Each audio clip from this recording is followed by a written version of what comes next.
Dear students, today is the third lecture of the lecture series, FAR MCQs about physical and political divisions of India and the world. So far, we have completed two lectures, and today is the third lecture of this series. So, let's get started. But before we get started, I have seen some comments. Uh, कुछ बच्चों ने किया हुआ था comment about the IST Indian standard time कि it passes through 5 states. It's quite right, 5 states के थ्रू ही पास होती है. I will clear it. लेकिन जो उस टाइम हम वहाँ पे क्वेश्चन डिस्कस कर रहे थे, I have put it here. तो इसमें 4 ही ऑप्शंस थे. हमें चेक करने थे 4 ऑप्शंस कौन से है. ओके तो अगर आप यहाँ पे देखो ना, यू सी दिस, यहाँ पे किसी भी ऑप्शन में MP नहीं है, इसलिए मैंने उस टाइम MP का जिक्र नहीं किया. आई चेक्ड दीज ऑप्शंस जो यहाँ पर हैं, उत्तराखंड, UP, छत्तीसगढ़, AP. तो चलिए मैं वो मैप भी दिखा देती हूँ, ये यहाँ पे. ओके सो हम लोगों ने उस टाइम वही 4 ऑप्शंस चेक किए, क्या करेक्ट है या नहीं. आई डिड नॉट से, मैं अब जाकर वो वापस वीडियो देखिए कि 4 स्टेट्स में से पास होती है खाली. It passes through 5 states and I only checked 4 states because यहाँ पे 4 का ही सेट बना हुआ है. And MP is nowhere, Madhya Pradesh is nowhere mentioned in the options. So still I clear it. IST जो है 5 states के थ्रू पास हो रही है. यहाँ पर ही आप देख सकते हो, Uttar Pradesh, UP, then Chhattisgarh. And अगर इसके साथ ही आप देखोगे ना, दिस टच यहाँ here, this is Madhya Pradesh का पार्ट. ओके याद अगर होगा आपको, छत्तीसगढ़ भी मध्य प्रदेश में से ही कार्व आउट की गई है. तो एक्चुअली ये पुराने टाइम में पूरा मध्य प्रदेश ही था, देन छत्तीसगढ़ इसमें से निकाली गई अलग. सो तो हम ऐसे बोल सकते हैं छत्तीसगढ़ में से पास हो रही है, और साथ यहाँ पे ये बॉर्डर का जो टच आ रहा है मध्य प्रदेश का, तो मध्य प्रदेश के थ्रू भी पास हो रही है. So here are 5 states, UP, Madhya Pradesh, Chhattisgarh, Odisha and AP, Andhra Pradesh. और यहाँ पर जो है ये पुराना मैप है, यहाँ पे तेलंगाना है, तेलंगाना के थ्रू पास नहीं हो रही है. So these are the 5 states जिसके थ्रू ये पास हो रही है clearly. So once again, UP here, Madhya Pradesh here, Chhattisgarh here, Odisha and this Andhra Pradesh. Okay I hope ये क्लियर हुआ होगा आपको ये. एंड IST जो है कैलकुलेट करा जाता है मिर्ज़ापुर में. ठीक है, तो GMT और IST में डिफरेंस भी है 5.5 घंटे का. So let's go on the next question जो आज के हमारे MCQs है. First question goes like this: which one of the following cities is not located on a river bank. तो एक्चुअली ये क्वेश्चन ट्रिकी है. रिवर्स के बारे में आपको पता होगा कौन सा रिवर कहाँ से जा रहा है, तो आपको ये भी पता होना चाहिए उसके कैचमेंट एरियाज पे, बैंक्स वगैरह पे कौन से स्टेट्स, कौन सी सिटीज़ आ रही हैं. तो इस टाइप की नॉलेज ही चेक कर रहा है. It's also map related. So let's move on. हम पहला वाला देखते हैं, आगरा. देखते हैं आगरा कहाँ पे है. ये देखो आप, यहाँ पे मैंने इसमें मैप डाला हुआ है, तो आप यहाँ पे देख सकते हो clearly Yamuna river map. Okay तो ये यमुना यहाँ से जा रही है. ओके यमुना. एंड कहाँ पे देख रहे हो आप, आगरा हियर. तो इसका मतलब ये है कि आगरा ऐसी स्टेट है जो एक रिवर के बैंक पर सिचुएटेड है. हेंस ये वाला ऑप्शन हमारा करेक्ट नहीं हो सकता है, क्योंकि ये पूछ रहा है कौन सी सिटी नहीं है रिवर बैंक के ऊपर से लोकेटेड. तो आगरा तो है यमुना के रिवर के ऊपर located. So on the bank of Yamuna river Agra is located. So this is not the correct option. Then the next one is Bhagalpur. Let's see where is Bhagalpur. Bhagalpur is here. ये दिख रहा आपको, बिहार में.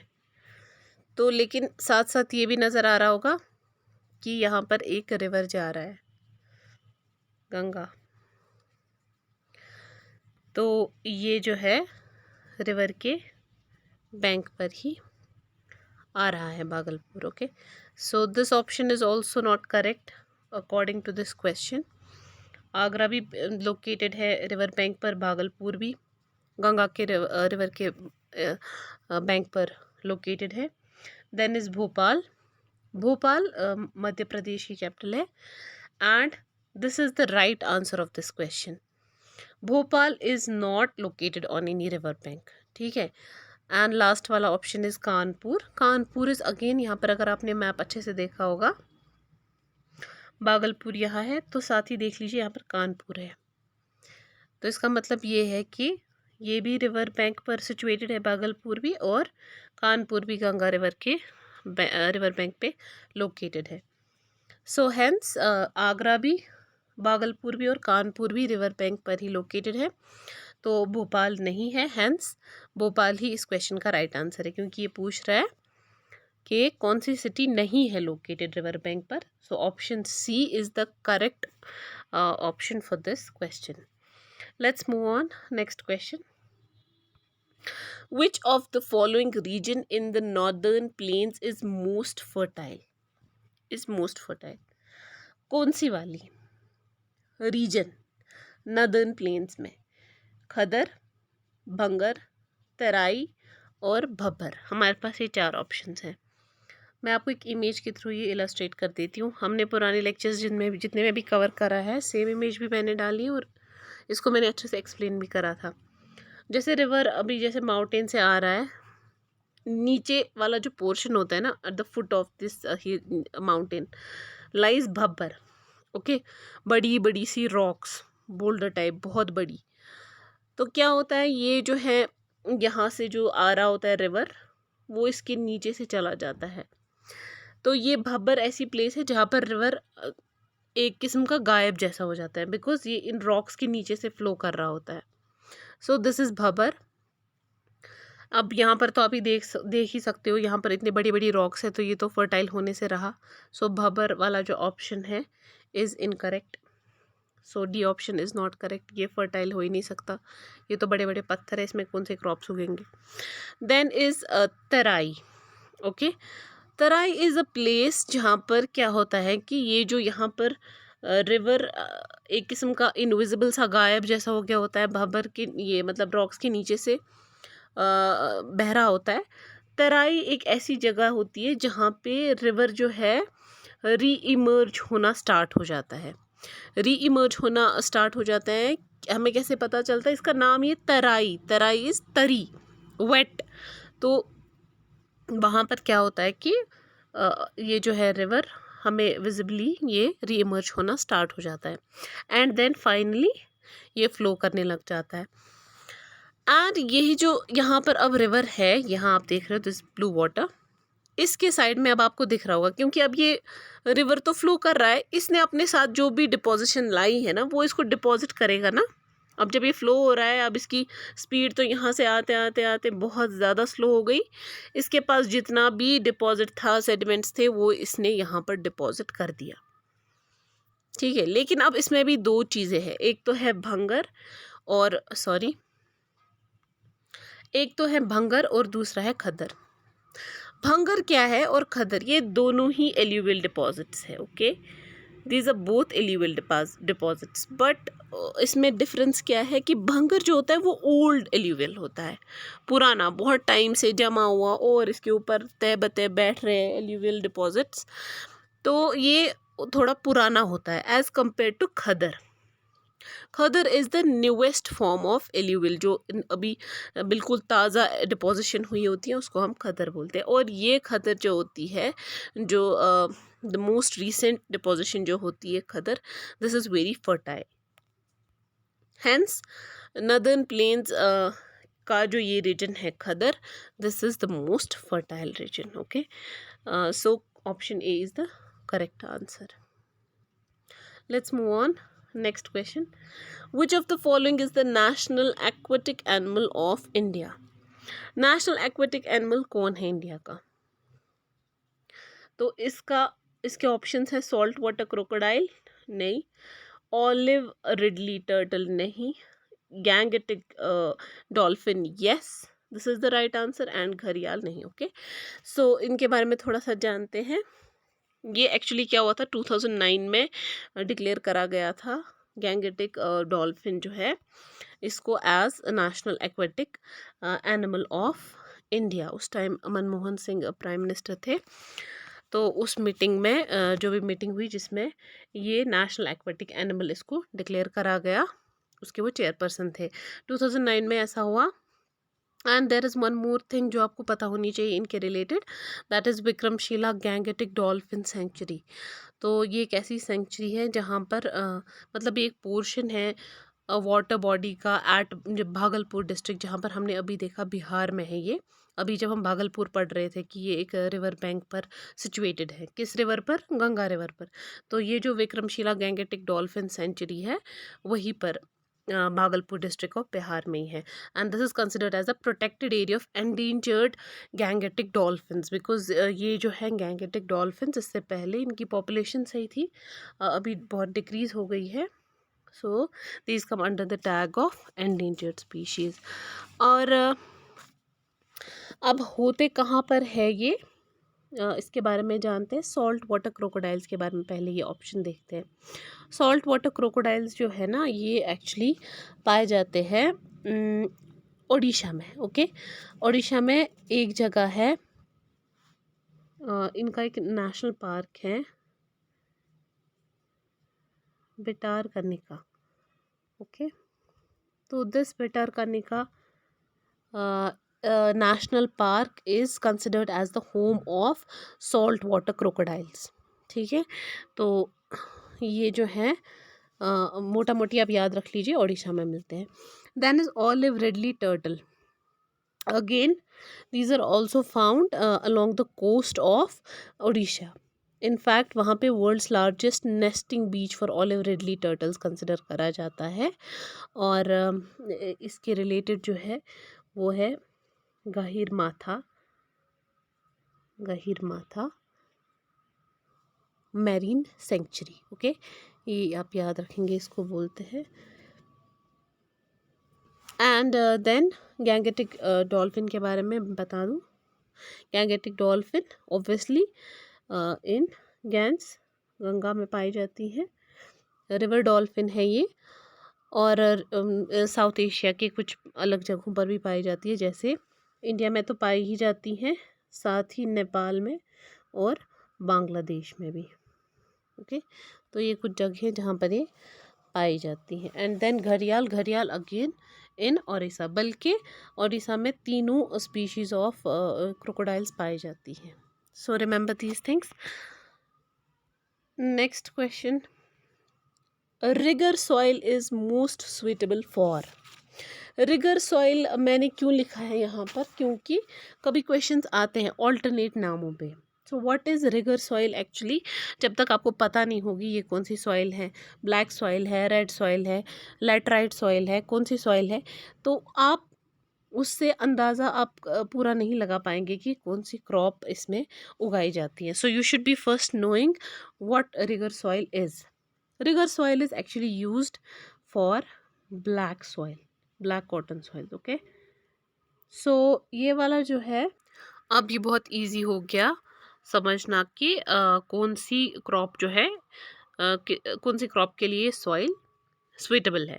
एंड सभी लोग जानते हैं, मेजॉरिटी ऑफ पीपल एनसीईआरटीज़ वगैरह में भी पढ़ते हैं हम, कि black soils are always the most suitable soils for the cultivation of cotton. Hence इसका सही आंसर जो है option B is the correct answer.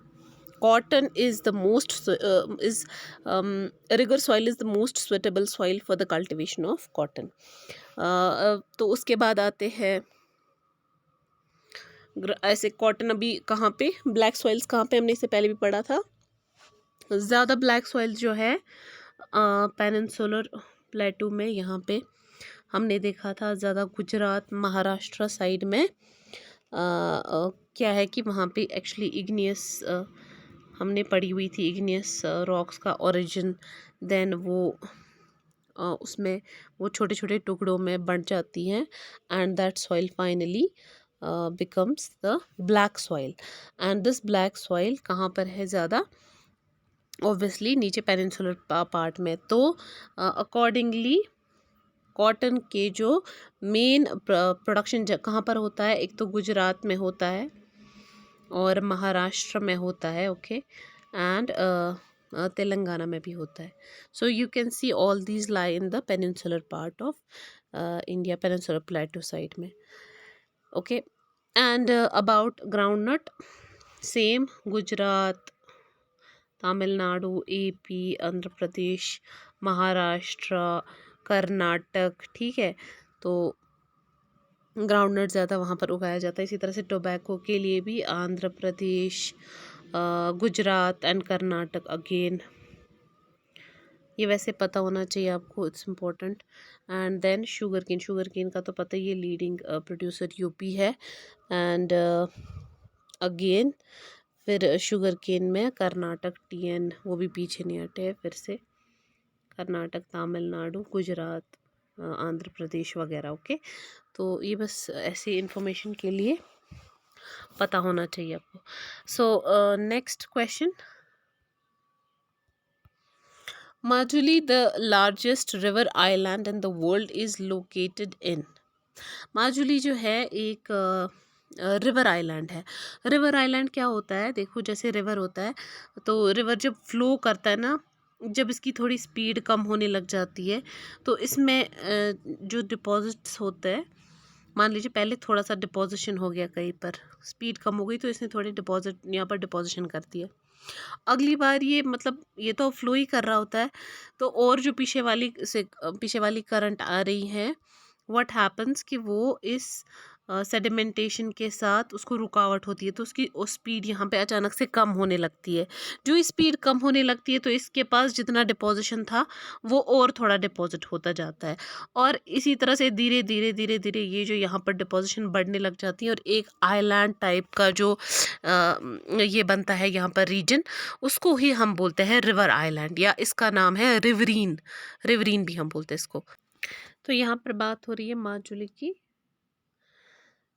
This is the largest river island in the world, Majuli, and recently it has been declared as the district. तो कहाँ पर है ये, मैं बता देती हूँ.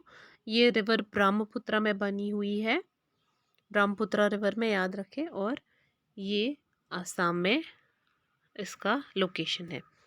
मैं दिखा देती हूँ, यहाँ पर आप देख सकते हो, दिस हेयर यहाँ से आ रही है ब्रह्मपुत्र, ठीक है.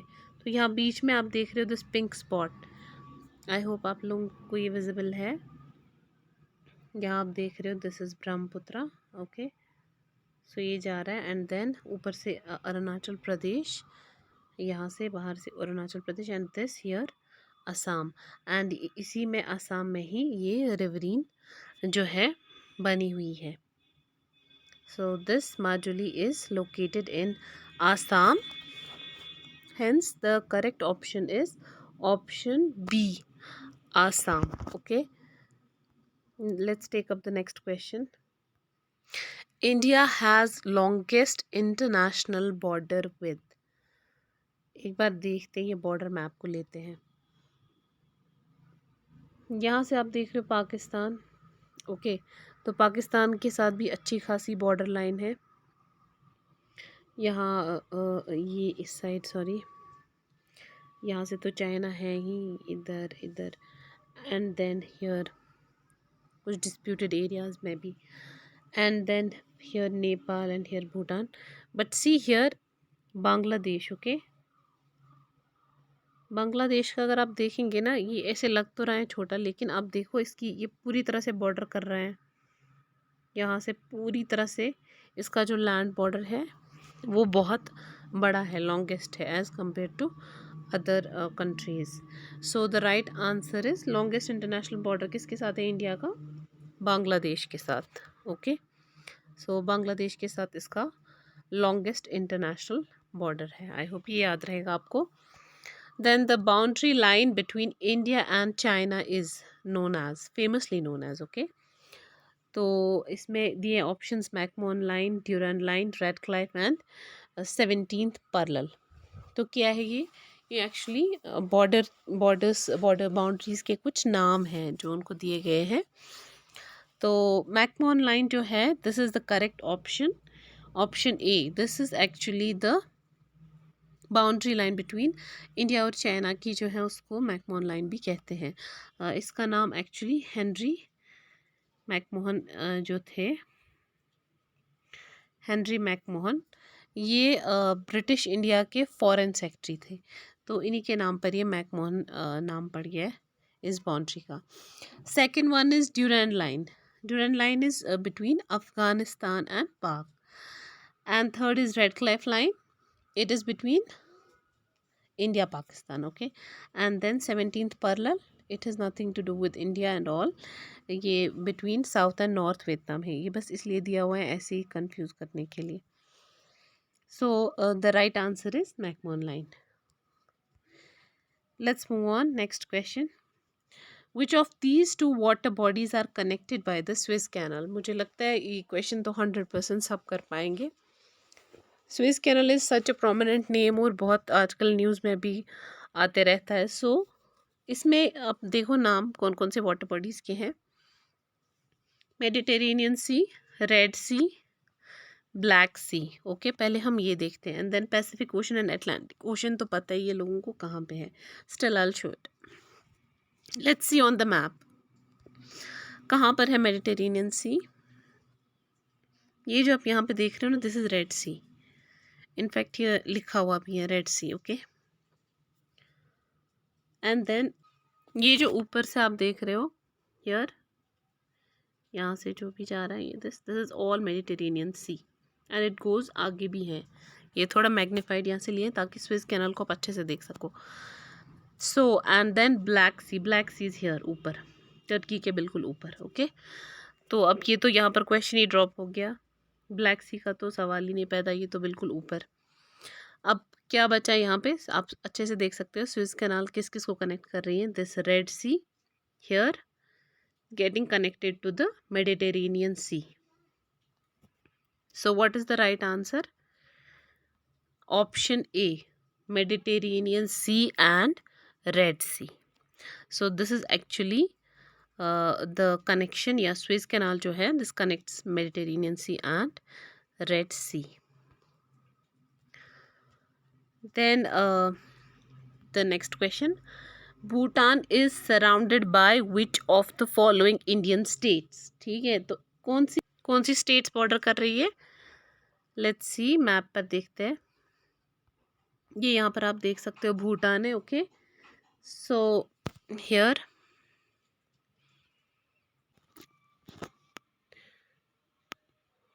सो सी, ये यहाँ पे भूटान है, ओके। देन आप यहाँ से देख सकते हो वेस्ट बंगाल का कलर यहाँ पे येलो है, so this yellow goes all along until up to Bhutan. तो एक तो वेस्ट बंगाल है, दूसरा ऐसे स्किम ये जो स्किम है ये भी कर रहा है इसको टच, बॉर्डरिंग टच है इसका, so it is also bordering Bhutan. And from here this purple colour में आप देख रहे हो Assam, so Assam is also bordering it. And from here ये वाला portion this is Arunachal Pradesh, तो अरुणाचल प्रदेश भी इसको बॉर्डर कर रहे हैं। सो कौन कौन सी स्टेट्स हैं, West Bengal, Sikkim, Assam and Arunachal Pradesh. So let's see क्या है ऑप्शंस हमारे पास। We have these options, Assam, हाँ हमने अभी देखा, अरुणाचल प्रदेश यस, वेस्ट बंगाल भी देखा एंड सिक्किम, तो इसका तो पहला ही ऑप्शन बिल्कुल सही है। तो this is the correct option, hence option A is it's correct option. Let's see the last question, the capital of Lakshadweep is, I think it wouldn't be difficult for anyone to solve. So Kavaratti is its capital. Okay. Port Blair किसकी है, Andaman and Nicobar की, south Andaman में located है। And Silvassa किसकी है, Dadar and Nagar Haveli, Daman and Diu. Then Aizawl Mizoram की है। ये क्वेश्चन एक दो बार आ चुका है, मिज़ोरम की कैपिटल क्या है, आइजवाल, ओके। सो यहाँ पर लक्षद्वीप के रिलेटेड एक बात बता दूँ, ये एक कोरल आइलैंड है इंडिया का। कोरल्स क्या होते हैं, कोरल पॉलिप्स जो होते हैं, पॉलिप्स छोटे टाइनी मैरीन एनिमल्स होते हैं, वो एक किस्म का सख्त सा कैल्शियम कार्बोनेट टाइप का ये उनके स्केलेटन्स होते हैं। देन व्हाट हैपन्स कि ये स्केलेटन्स एक्यूमुलेट होते जाते हैं एंड ओवर टाइम ये कोरल्स बनाते हैं, कोरल रीफ्स। और लक्षद्वीप इंडिया का एक कोरल आइलैंड है, ये इसकी खासियत है। सो ओके गाइज, मुझे लगता है आज काफ़ी हो गया, बट बिफोर आई गो मैंने देखा है कि बहुत सारे बच्चों ने कुछ कमेंट्स किए हैं।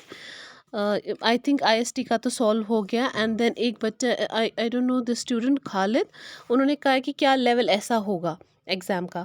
देखिए लेवल तो अब ओब्वियसली अब कंपटीशन बढ़ गया है तो लेवल भी पेपर का बढ़ता है। इट विल बिकम, किसी ने कमेंट भी किया है from moderate too difficult, so yes expect a moderate level, in fact in the worst case expect a difficult level.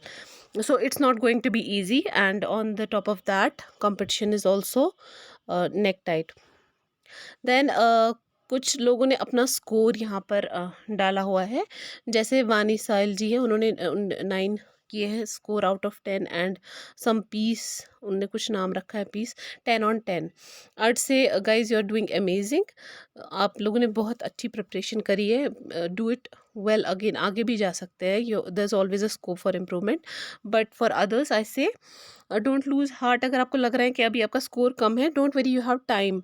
ऐसे नहीं आपको सॉल्व, जैसे हो रहे 2-4, एक बंदे ने परसों कमेंट किया था अब मैं एग्ज़ाम नहीं दूंगा, this is not the right approach. Okay, you have time right now. अभी वैसे आज भी आप देखो एसएसबी ने पोस्टपोन कर दिए हैं एग्ज़ाम्स 25 से जो होने वाले थे, तो so don't worry, you have time.